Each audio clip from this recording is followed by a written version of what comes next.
Okay, great. I think we've reached critical mass, so let's get started. Welcome everyone. Great to see so many familiar faces here. So I'm really pleased to introduce our friends from the Supply Chain Automation Hub and their partners in Indiana today. This is a second session this week we've actually done on AI and apprenticeship, so it's a very hot topic. Yesterday we talked about policy in the context of the administration's executive orders and what expanding apprenticeships in AI occupations should look like. This webinar today is going to be talking about similar issues and focusing a little bit more on the practice and how apprenticeships in advanced manufacturing are incorporating AI, how programs are adapting to those changing skills needs from employers. I just want to say a couple of things up front. Firstly, just we're going to get into this on the kind of broad. We're taking a broad definition of AI, and I want to share something from the discussion yesterday that was useful. So yesterday we talked about the tool makers, people working directly on creating AI tools, and also the tool users, people, working in a range of occupations, but using AI, that broader definition, broader group of occupations. I think today we're hearing directly from that group about occupations using those AI tools.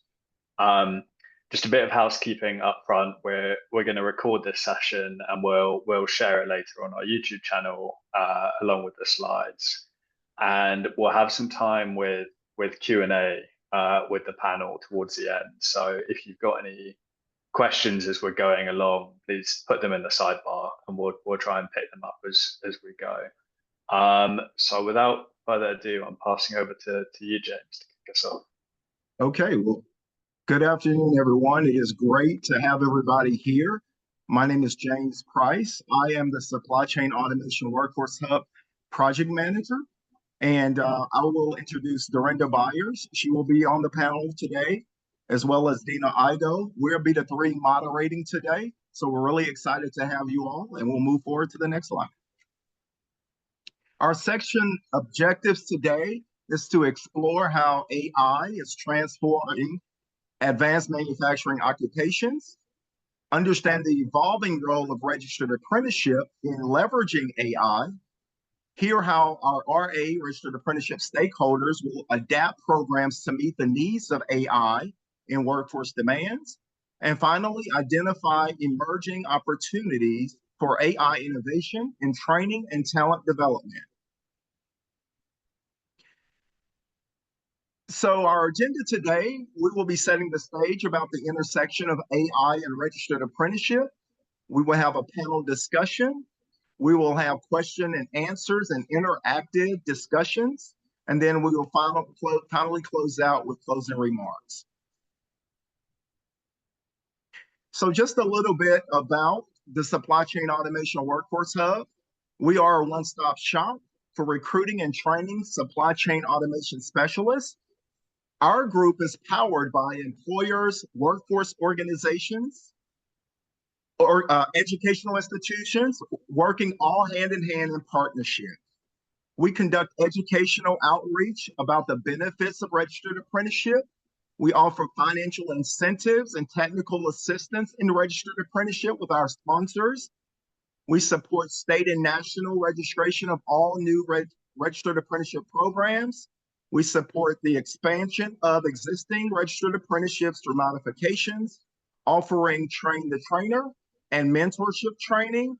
And finally, we help stakeholders identify additional state and federal funding opportunities. And now I will pass it on to Dorinda Byers. Good afternoon, everyone. Thank you, Harry. Thank you, AFA, for this great opportunity. We're thrilled to be with you here today, talking a little bit about what is AI and how does that play into apprenticeships. So next slide, Dina. So what is AI? Well, computer systems that typically perform tasks requiring human intelligence, things like reasoning, problem solving, learning. Whereas generative AI, on the other hand, some of you may have seen this week, Meta is hoping to use generative AI to completely automate their ad processes by 2026. So generative AI is actually creating some of that content, writing emails, marketing types of content like those ads, etc. What can AI do? It can recognize images, make decisions, and learn patterns. So a couple of examples we've been hearing about lately from some of those manufacturing companies. Number one, things like creating job descriptions or revising job descriptions, creating SOPs, quality checks. We've also heard from some companies who are starting to use AI for things like quality checks. A recent survey indicated from some business executives by the firm Kindrill that about 91% of all businesses out there are using AI, but 71% of those same business leaders feel that their workforce is not ready to use AI. So there's a huge opportunity for us out here as those who are providing registered apprenticeship. There's a huge opportunity for us to step into that gap and that void and provide some of that knowledge and information. Some of you may be like Dina and I and want those avatars to attend meetings for you. A recent survey also indicated that 39% of workers out there would like to have an AI avatar attend meetings for them. 45% would like to actually collaborate with an AI avatar. Next slide, please, Dina.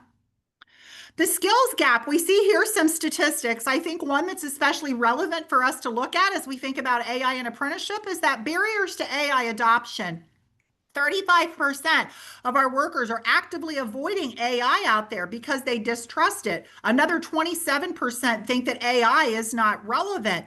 We look down there at that workplace sentiment. We have 52% of our workers feeling worried about the impact of AI. Yet on the other side, on the left-hand side of our slide, we have some conversations there from HR managers and those folks talking about how AI is reshaping key skills.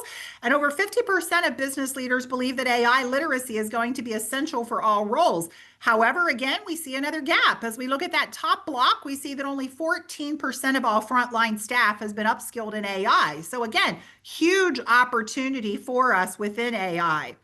When we think about barriers to AI adoption and some of the challenges that we face here, we're thinking about things like organizational change management. It's going to take a change management strategy to be able to really get AI into place and to start utilizing it. That lack of employee trust that we talked about on the last slide. And then also looking at those, again, workforce skills gaps, trying to really delve into what are the specific gaps regarding AI. Next slide, please, Dina. We look at the Future of Jobs report. This is a great report that the World Economic Forum puts out every year. And we think about the technology trends driving business transformation. And all around the world, what was the top technology driving that transformation? Far and away, it was AI. Actually, 86% of employers who responded to that said that AI was that top technology trend driving business transformation. Again, businesses so far, some of the cases that they're using it for is things like to optimize processes and increase efficiency. We talked earlier about how they're using it for things like quality checks. And then also, again, Meta is going to use it to really start creating all of their ads by 2026. Next slide, please, Tina. Incorporating AI into registered apprenticeships. So when we think about registered apprenticeship, we kind of have two sides when it comes to AI. We have that technical side, and that's really where we are supporting the development of those machine learning kinds of models. We're developing that software, we're analyzing data, versus the applied side where we're actually out there potentially as a predictive maintenance technician using those AI tools and applying those actually out on the shop floor, doing something like implementing AI in a manufacturing environment, or actually installing and maintaining AI-driven kinds of systems. Another statistic of note when we think about registered apprenticeship and AI is the fact that 50% of all business leaders surveyed actually see diverse career pathways as being extremely important to their AI upskilling strategy. So again, that's where registered apprenticeship can come in and be extremely relevant as we think about AI. Next slide, please, Tina. When we think about AI apprenticeships, these statistics come from the Center for Security and Emerging Technology at Georgetown University. And we see some really huge growth in AI, an annual growth rate of 250% for AI apprentices. We also see that those technical AI apprentices are achieving a 68% completion rate. And again, about approximately 19,257 new apprentices up until 2023. And that's as far as their statistics go. A couple of other things to note, our business leaders at 76% are prioritizing upskilling the talent that they have when it comes to AI versus hiring new talent. Again, another huge opportunity for us with registered apprenticeship. we can step in and fill that gap and help upskill those workers. A couple of other stats, the top state for apprenticeships in AI is Missouri, believe it or not, according to this report. Our top sponsor is Apprenti, and the top occupation that they identify as application developer. And with that, we're going to go over to my great colleague, Dina Igo, and she's going to tell us a little bit about some of our panelists and some of their utilization. Dina? Yes, thank you, Dorinda. Can you hear me okay? Everyone hear me? Yes. Yes, wonderful. So now that we kind of have a little bit of background as to what's happening in AI, and we all understand that it's a huge priority for the current administration, what we really wanted to do is bring in folks on the ground, those who are actually doing the work, right? So we compiled and asked, and thankfully they said yes, to bring in and talk to you guys about the stakeholders in the apprenticeship realm who are actually at the forefront of aligning AI with advanced manufacturing, as well as apprenticeships. So we have three very distinguished panelists, and they're going to be speaking to us about, what exactly they are doing and how AI is being incorporated into the different pieces of registered apprenticeship. So first is Montez King. He's the executive director at the National Institute of Metalworking Skills. Montez and I know each other really well. He is actually himself a journeyman apprentice. He was a CNC machinist, and he can talk a little bit about that. So he knows, firsthand what it means to be a registered apprentice. And NIMS is a standard-setting body themselves. So it'd be really interesting to talk to Montez here shortly about, how is AI being incorporated into the actual occupational standards. Second, we'll have Millette Lopez. She's the Director of Training and Strategy at Mansco Construction in New Mexico. New Mexico just got their first heavy equipment registered apprenticeship registered through the state. This was a huge deal. They had a really large signing ceremony, and they're on the ground doing this work, and we'll hear from Millette a little bit later. And last, but of course not least, is Jason Graves. He's a senior director at the Indiana Office of Work-Based Learning and Apprenticeship. And I really wanted to have Jason, we as a team wanted to have Jason to kind of give the overall, impression of sort of what are the states doing, what are the offices of apprenticeship doing to really support AI implementation in manufacturing occupations, in registered apprenticeship, and what does it all kind of really mean at the state level. So I'm going to stop sharing so that we can have a nice discussion. I know all of you are on mute. We're going to save the questions, I believe, for later after our panelists have a chance to speak. But we wanted this to be, a face-to-face conversation as much as we can do that in this virtual environment. And we will put the spotlight on Montez, who is going to be first.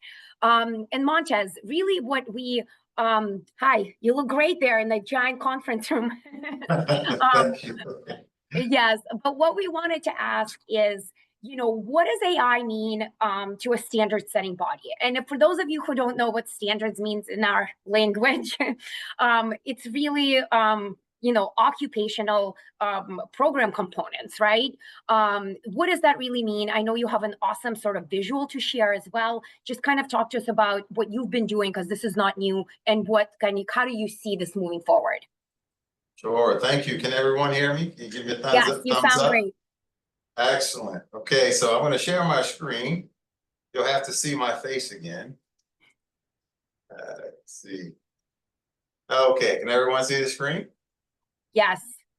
Awesome. Okay, we're going to talk about smart standards. As we're starting to move towards AI and adopting that into apprenticeships, we have to really start looking at moving from occupations to job roles. Now, this trend it's actually started way before AI, but now AI is making it more of a requirement as you're working through your apprenticeship. So at NIMS, we help organizations integrate apprenticeship into the natural flow of their workplace, because it's not just describing what the apprenticeship is, but how do I actually adopt it? How do I actually train towards it with minimum disruption to my production floor?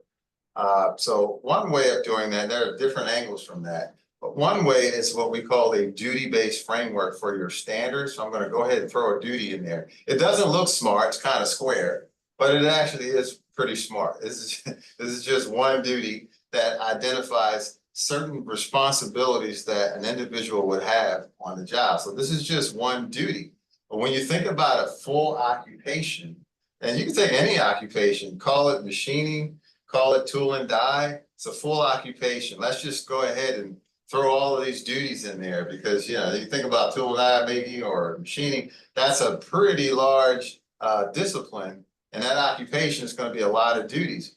But really think about that. People don't actually train towards a machinist in their natural flow or a tool and die maker. They actually train towards roles within those occupations. And as you start to attain skills within these roles, then you would be associated as a machinist or a master tool maker. So we have to really break that down and say, let's bring in the job role now and say, okay, if I am a machinist, well, what type of role am I actually training towards first, second, or third? So you're actually pulling in a few duties and you're saying, okay, within that, I can gift wrap that and say, I'm going to be in a modular training approach to my apprenticeship, and I'm learning a specific role within any occupation you're referring to. Now let's throw artificial intelligence in there because that's now adding another dynamic to apprenticeships. So let's flip the script a little bit here and say, let's go into a totally different discipline. Now I'm going from tool and die making or machining to artificial intelligence. And here, artificial intelligence is a broad discipline as well. There's many different ways, different forms, different duties within it. So now I can say, and on my floor or what I'm training towards, how do I actually apply artificial intelligence in the job roles that I need to manufacture my products or services? So now we can just go ahead and pull over certain duties that we need in artificial intelligence. And what we're doing at this point is expanding on that. And now we have an enhanced role. We have a role that has some duties that are still associated with those general occupations into a job role. And now we have artificial intelligence duties as well. Now, we heard it on the previous speaker. Think about artificial intelligence in 3 different categories. I mean, you probably can think of other categories, but I'm just going to break it down into 3. One is I am a developer of AI tools. So and that's different types of developers, different roles they may have in that space, but I'm a developer. Now I could be someone who uses AI. I use AI tools for my daily work duties, all my responsibilities. I'm using it to be more efficient and faster at what I do.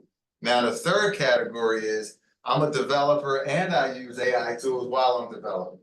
So now you got those 3 pieces right there.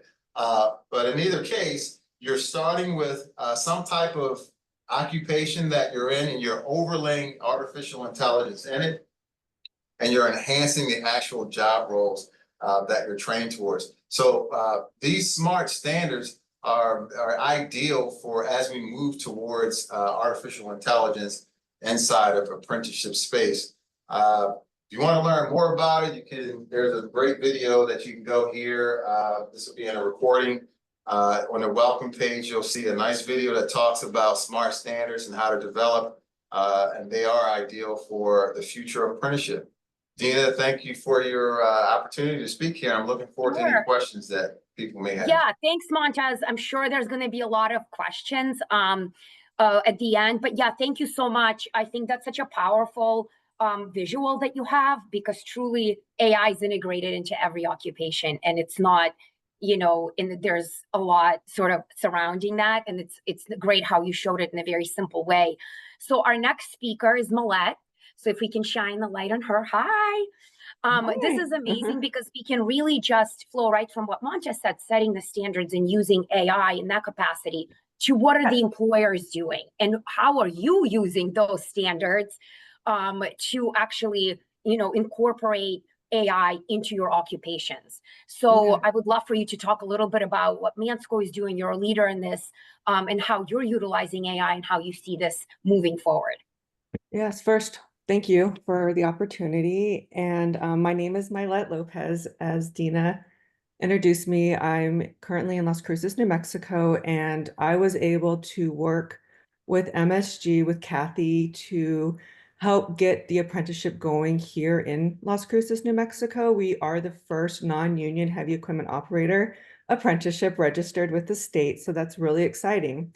But with that introduction to Kathy, I had the opportunity to work with Montez and NIMS as well. So we were able to create the standards for heavy equipment, which is extremely exciting because I'm a very standardized person, and being able to have something that would allow our apprenticeship, not only apprentices, but our trainers, our evaluators, to know what standard that they were training to. Because I feel like what happens is people kind of have their standard and they just don't, it doesn't translate.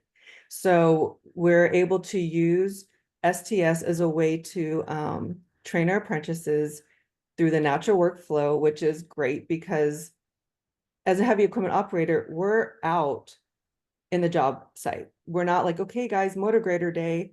It has to be in the natural workflow, and that allows that to happen.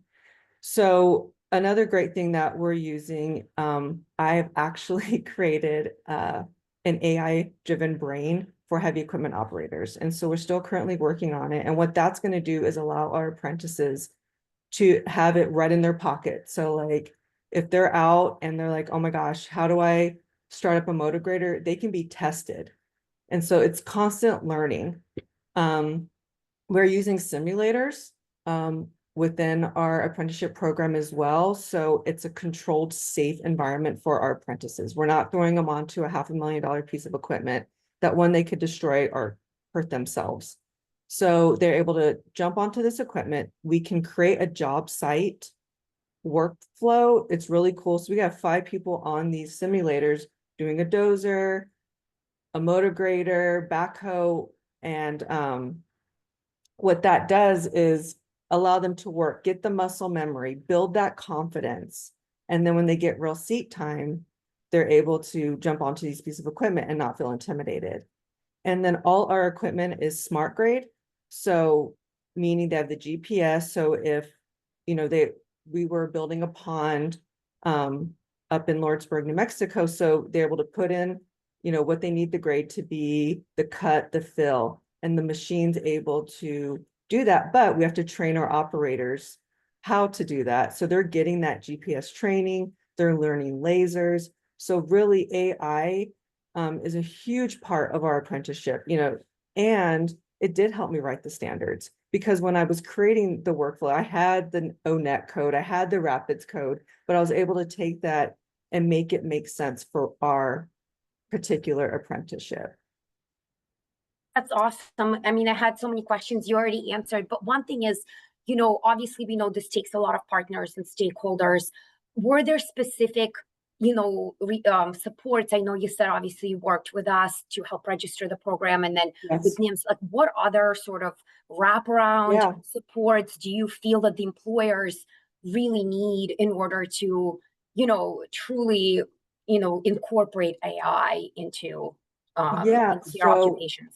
We partnered with 4 Rivers, who is our John Deere person that we buy equipment for. Sure. But the great thing is we partner with them, so they'll come in and train our guys, be part of the training process to make sure that they're learning how to operate not just the equipment, but the GPS and all these great tools. So our apprentices are getting great access to these tools. And so they're going to set them up. So when they're ready to leave the apprenticeship, hopefully they stay with us, but if they go on, and move on, that they can walk into a job site and be like, I can do it manual and I can do it automated.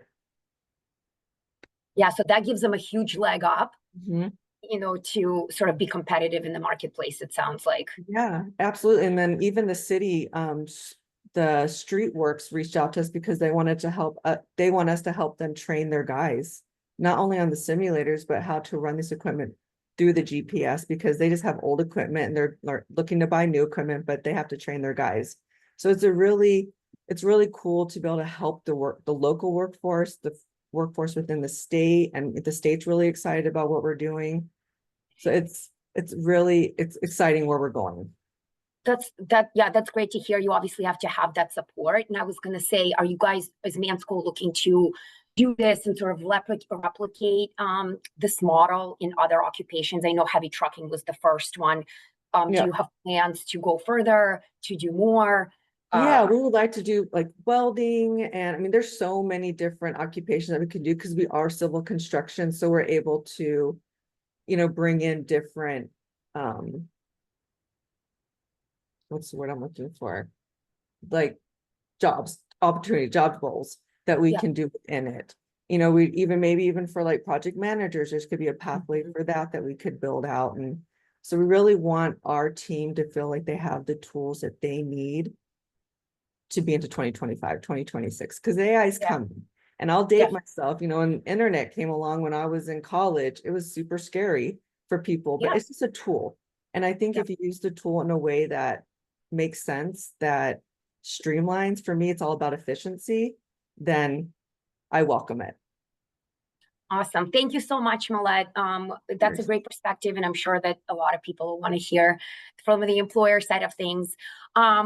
Last but not least, let's highlight Jason.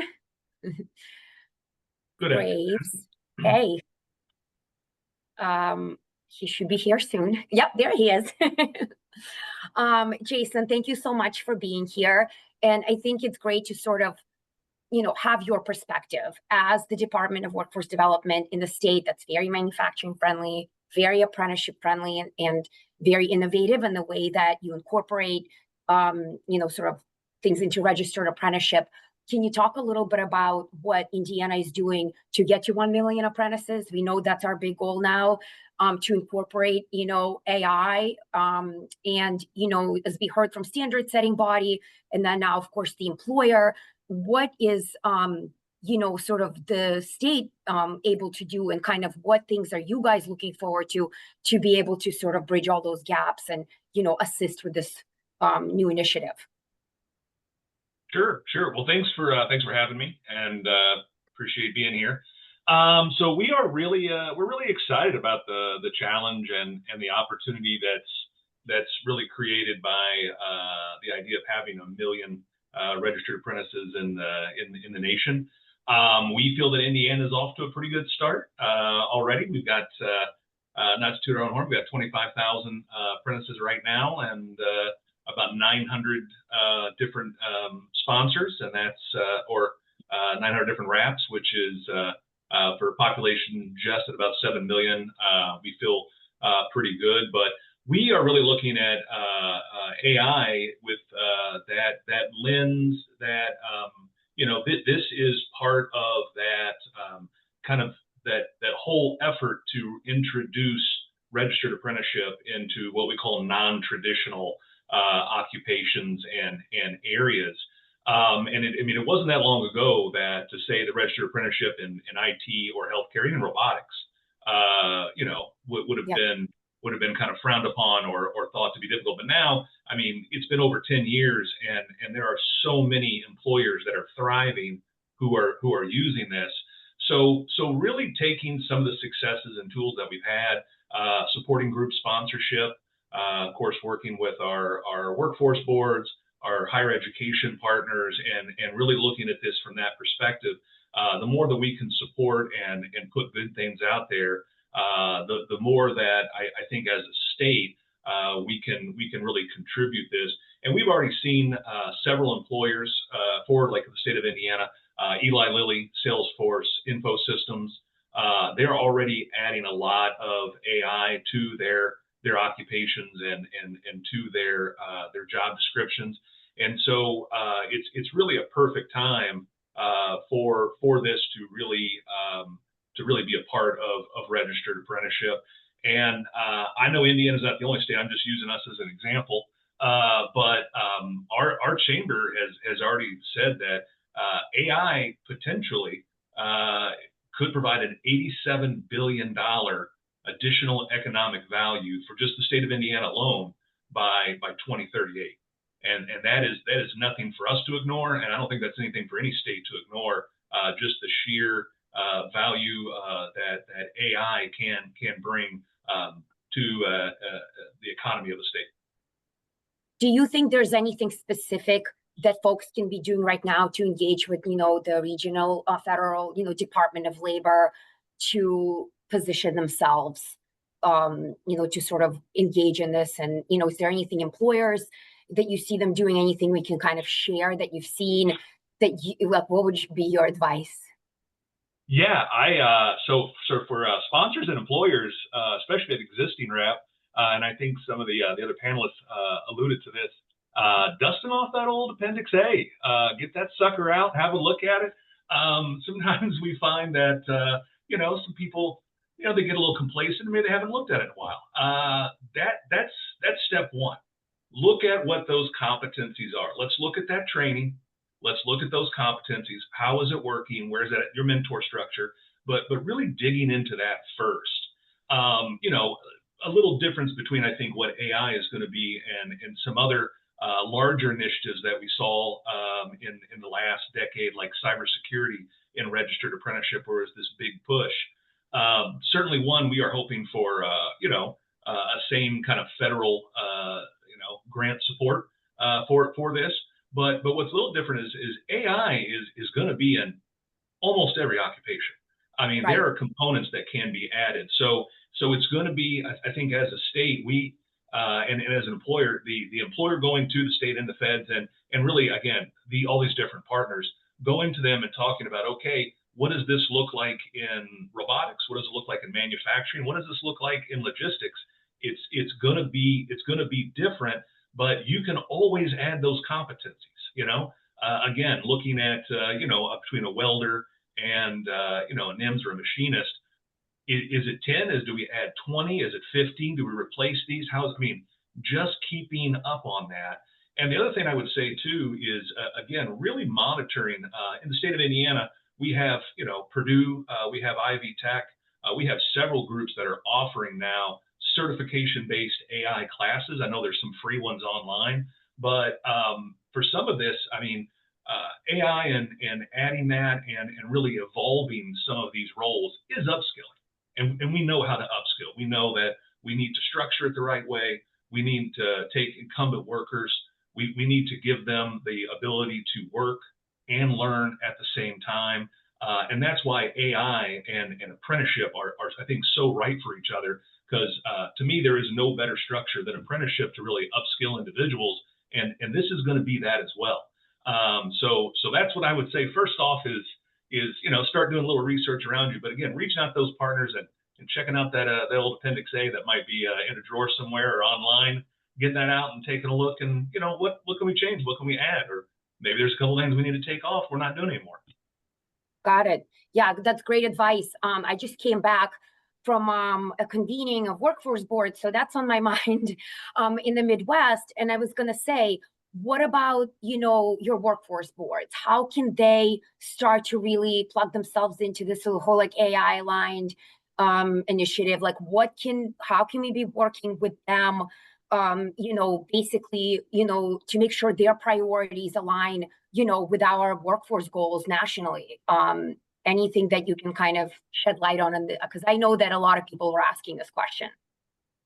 Yeah, well, and I again, my perspective is going to be based on Indiana, but I think the beauty of our workforce boards, and I'm just going to say in general across the nation, is that they are already experts in their communities. They are already experts on that local economy, on that regional economy. They know what's going on. They already have strong employer partnerships. A lot of times they already have those strong higher education or training provider partnerships. So I think in many ways they are already aligned to that. But I think if there is, I'm sure many of them are already involved. But if they haven't been and they're going into, if I could offer any advice, again, it's stay informed. I think webinars like this, federal incentive, initiatives and executive orders, working with their Department of Labor, working with their state government, their chambers of commerce. I think there's a lot of great work that's being done in pockets in different places all over, and it really is tapping into that. But my guess is a lot of them do have, again, these already strong partnerships, but it might be them going and reaching out to someone they never have before, working with them and bringing that information back to that local community that they know and they do such a great job in. Awesome. Thank you so much. I'm glad that we have time to open it up for questions. We wanted to make sure that, all of you guys who showed up today, that you get a chance to, to ask questions. So, please raise your hand and we can call on you. Or maybe there's some questions in the chat. I know, Harry, maybe that we can ask our panelists, because I know there's a lot of good information and there's so many of us on here. So, I'm going to turn it over to Harry, take it from here, and, let's talk about it. Thanks, Dina, and thanks, Montez, Maya, and Jason for sharing your experiences. It's really good to hear. Everyone, please put your hand up if you've got a question for our panelists, or you can put it in the chat as well. Sherry, I'm going to start with you. Okay, so I'm just thinking about upcoming occupations that we are going to register. And, it's really important to include safety. So it sounds like we need to also look to see what AI training will be available for those occupations to include in our registered documents, no matter what the occupation is.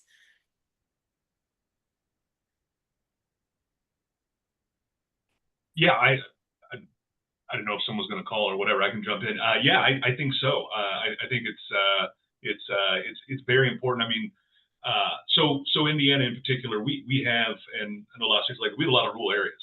So not only do we have rural areas, we have unprecedented low unemployment. And in these rural areas, we have a lot of individuals that, a lot of smaller employers, it's hard finding people. They're not there. AI, there's real potential here that some of those roles that in these small businesses can really expand and build capacity. AI can allow sometimes a smaller company, especially in a rural area, to really potentially have a much bigger impact they were able to have before, because you're building capacity in the amount of work or the type of work that an individual can do. So I think that my initial thought when they talk about AI is certainly kind of the big, and it's IT, and it's just, I think that even in marketing and all these things that go along with being a small manufacturer, that's also where AI is going to have a really positive impact and really allow someone to maintain that kind of small community, that local area, and at the same time really sell and distribute, hopefully on a much bigger stage. And I'm sorry, I didn't mention I'm from the city of Charlotte, in Charlotte, North Carolina. Oh, very nice. Thanks, Jason. I've got a few questions of my own. I might ask if people are feeling shy. I want to go back to you, Montez. Yeah, this brilliant visual, but it was too good. It made everything look very simple, very easy to incorporate all this new stuff. So I wanted to ask you a bit about, what's difficult about it, what are the challenges you're facing incorporating, cutting edge skills into standards. Yeah, the most complex part of it is being dynamic. When I say complex, it doesn't mean there isn't a solution. And so, if you go to that site that I put at my last slide, it'll help you start to visualize how we solve these challenges. So I'm going to identify those challenges. Is the way the world is working today, a machinist is not just a machinist. A toolmaker is not just a toolmaker. They have to apply many different disciplines from different areas. And civil construction is going to be the same way across the board. And so treating everything as this occupation, that occupation is not, that is old. And so as we're building these different disciplines of all these duties, the users or people who adopt apprenticeship they have to visualize what they need, but to solve a lot of these challenges, to say, I'm going to go and look inside of this discipline and say, this is me, and this is me, and this is me. And then when I look into another discipline from AI, this is me and this is me. Now, when you establish that, and let's say we can all unify together and call this an apprenticeship program because we all unify together. Now, think about this. How do we become dynamic? Things in the industry are changing fast. And so when you change a specific duty because your responsibilities are changing, that needs to be pushed out to everyone who has adopted this to say, hey, this is a new change. This is what's happening today. And now you can start training your people towards that. You can visualize what's changed, see the differences between what was there before in the past, and keeping it all dynamic. Right now, if you look at apprenticeship, everything's in a PDF. That doesn't sound like AI, does it? Everything is just a PDF here, PDF here. Check this off, check this, that off. People still faxing things. Yeah, right. So you put all that out there, all these, and it said, these are great. We identify all these competencies and then change one thing. Now push that out to everybody who's adopting those apprenticeship. So that's the complex part, but that has been solved. It's just identifying that being dynamic is saying you're seeing the changes in real time. No longer can you say, how often do you update your standards? Well, if you tell me, well, every 5 years, well, you're 5 years too late. If you say, well, no, I do it every year, you're every year too late. If you say, well, I do it every 6 months, it's the same answer. Until you say, I do it on as things change, it dynamically updates, then we've got the wrong answer. So that's the complex area. That what you see that right back there says ISV, interactive standards viewer. That's all dynamic. Not selling any of myself. I'm just telling you, regardless of how we do it, our standards have to be dynamic, not static. That's a great point, and it echoes a conversation we had yesterday where what AI means is we're moving from homogeneous job roles to more heterogeneous job roles where you're performing multiple occupational job roles with the use of AI. Jason, I want to turn the same question over to you. If we have these interactive standards, what does that look like for a state agency? Does that mean that you and your team are going to be updating your 900 programs every few months? How do you deal with that? No, I think for us, and I think again a lot of state offices and agencies. It's the idea of teaching people to fish and not fishing. I think it's that support. So it's like, what can we do? What tools can we bring in? What tools can we provide to really help sponsors and intermediaries and employers build connections and get that work done? But obviously, we can't go in and do that. So Indiana has already made some investments in that. For example, we've got 40 frictionless fiber stations that we've put all around the state, which certainly helps. There is going to be some infrastructure that is needed for the growth of AI. That is going to be that, and also electricity.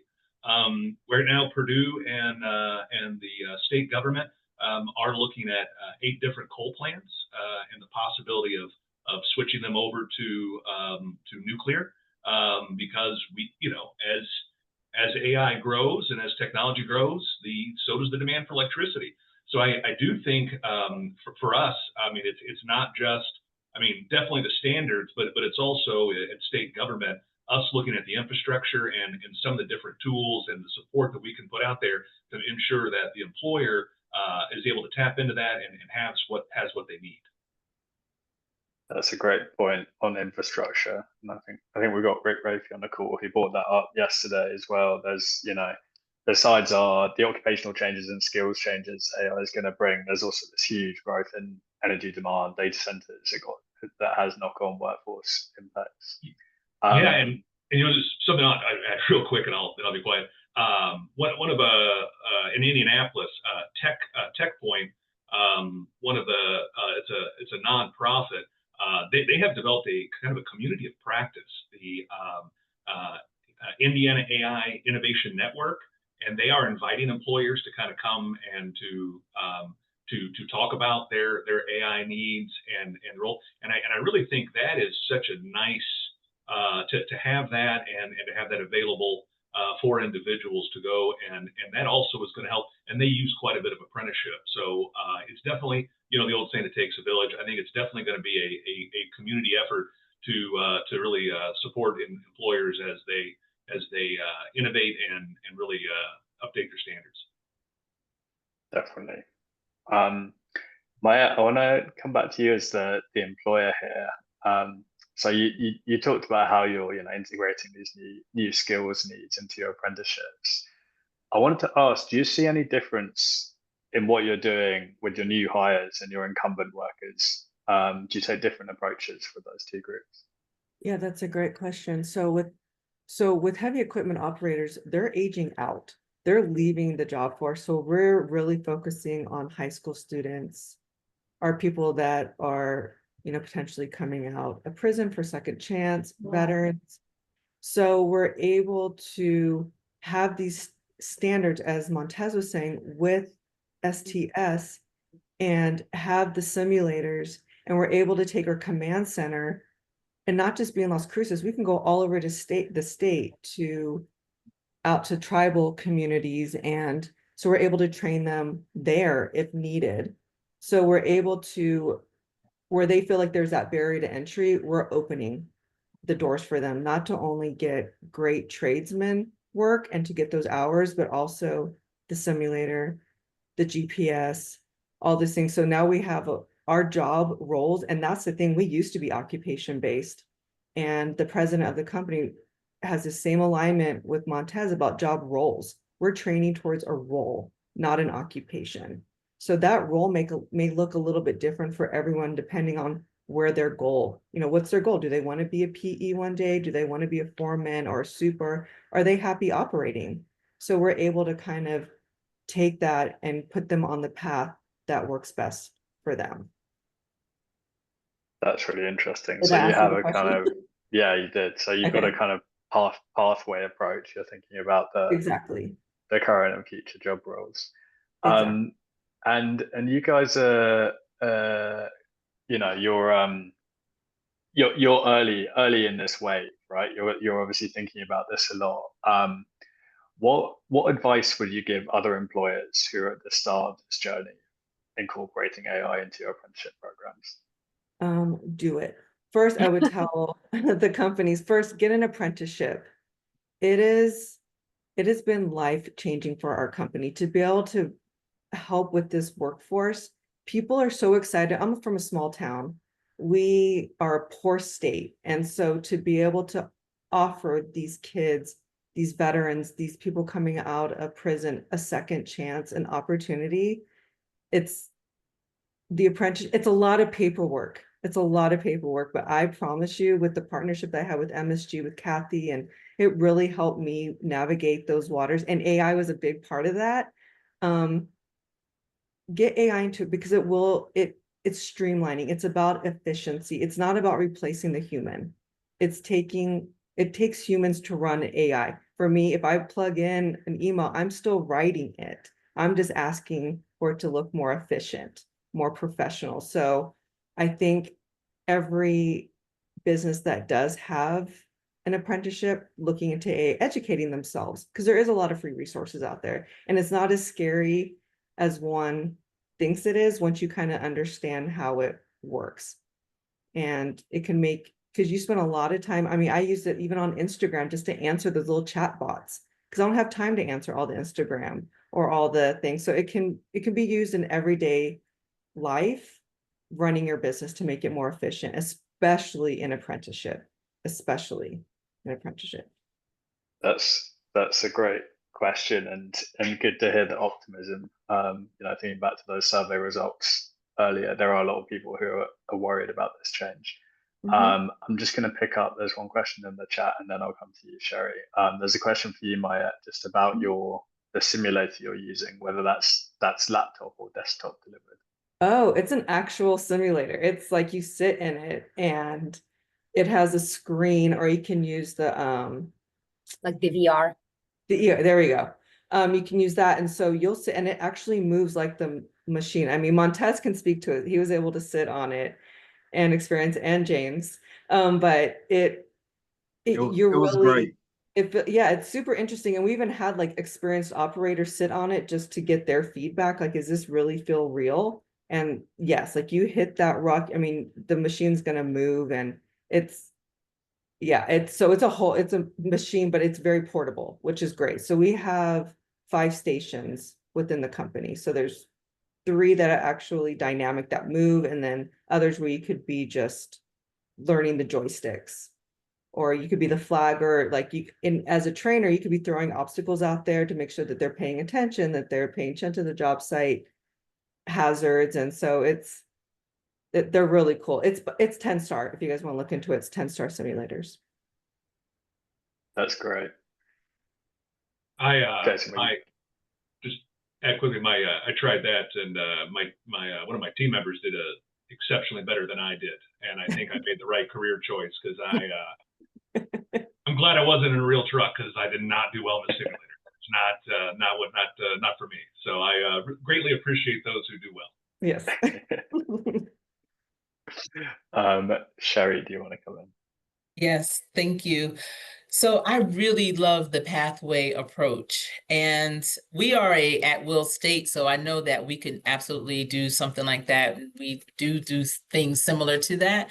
However, a lot of our partners, especially those that are doing their due diligence, trying to figure out the lay of the land about apprenticeships, they reach out to us, and they are in union states. So how would something like that work with a union state?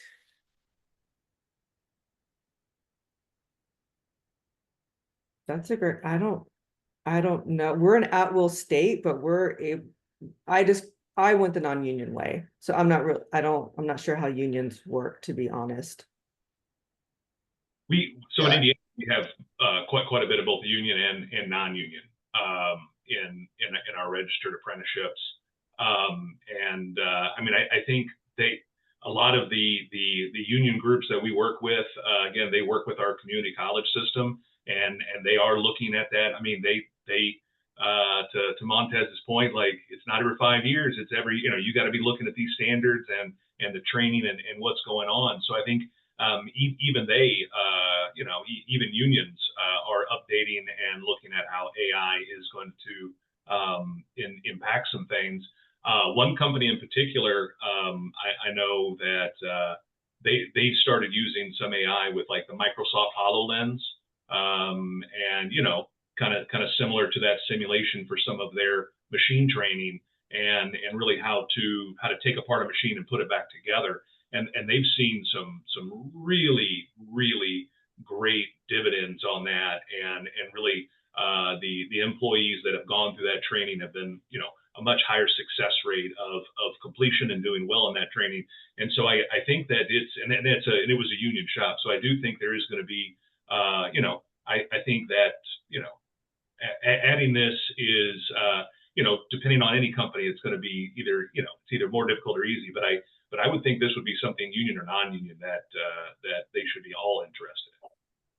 Yeah, the key is for those unions to get in on the front end of it, not waiting till the end. As we're defining those duties, you got to get in on it.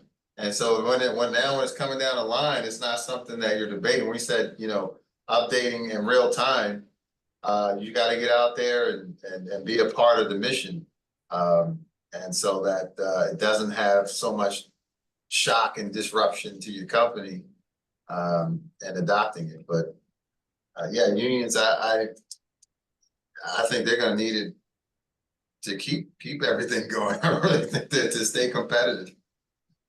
Because I think about the unions and how standard they are, and if you are in this occupation, you have to stay in that occupation, no pivoting. And with this, it sounds like it allows the participant to explore and really get that best fit. So that's my only thing. If a union is open, I hope they are to embrace this, because it's going to. Well, that's one thing you said that I can speak right there with you, is they can be rigid. So it's like, this is what it is. But being able to visualize, I think, really helps to bring some of those anxieties down. When you look at apprenticeship, sometimes it can be kind of overwhelming, right? Because you're kind of looking at everything and saying, wow, I got this big document that's like 50 pages long. How do I do it? but breaking it down and more simpler, in a more simple way of visualizing what are the actual duties that we have on our job and how to apply, and open up their eyes and say, yeah, this is us. But then they look at something else and say, this isn't us, but it should be. Mhm. Right? This should be us. And the duties are written so in a way that can be understood by, you know, whether you're in college, it would apply is written in a way that has value to you. But it's also written where, you know, an 8th grader or 9th grader could read it and understand it, and it still has value in either direction. That's the key of a really good standard, is it can be read in those different levels and have values in both levels. And so that would help people to adapt to that change. I think that's a great point. That, you know, whether it's union or non-union, the skills needs and the shifts and what you need for competency are the same. I think we've got one final question in the sidebar, and then we might close out. So this is a question from Sue. It's a really interesting question. Have you identified any ways where we as a workforce development system should be cautious about using AI and apprenticeships? Are there things that we should be worried about? Well, cybersecurity. I mean, that's a big talking point as well.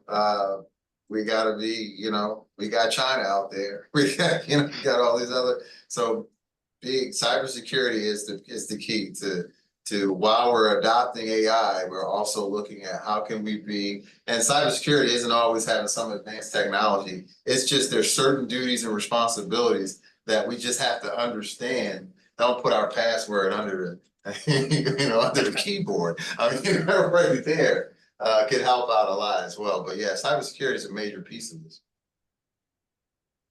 Yeah, and I just add, if there's anything, any skill or, you know, just the same as if you had one individual who was the only one who knew how to operate your machine and program it, and that person quits and walks out the door, and all of a sudden you're not operating Wednesday, Thursday, Friday. I mean, you're not doing anything. Having just AI run everything or do something, if it goes down, and if you don't have someone there who can still program or someone who can still operate, I mean, yeah, there's going to be some things we can, and just kind of go back to that idea of building capacity. We can build an individual's capacity with training in AI. There's not, I mean, some things obviously can be automated, but some things can't. Some things, if you don't have somebody, you know, that's not going to replace welding and fixing a roller to get those boxes moving out the door. That, I mean, I think there's definitely caution in workforce development. This idea, I'm going to come in and lay off all of my staff or whatever just because I bought this new software. Yeah, don't do that. Try that out first. And also, we recommend and are cautious looking at pre-apprenticeships. That frontline staff, sometimes we talk about AI or automation replacing those entry-level positions. If that's where you're recruiting for your higher level skilled registered apprenticeship, you need to kind of rethink then how you're going to recruit.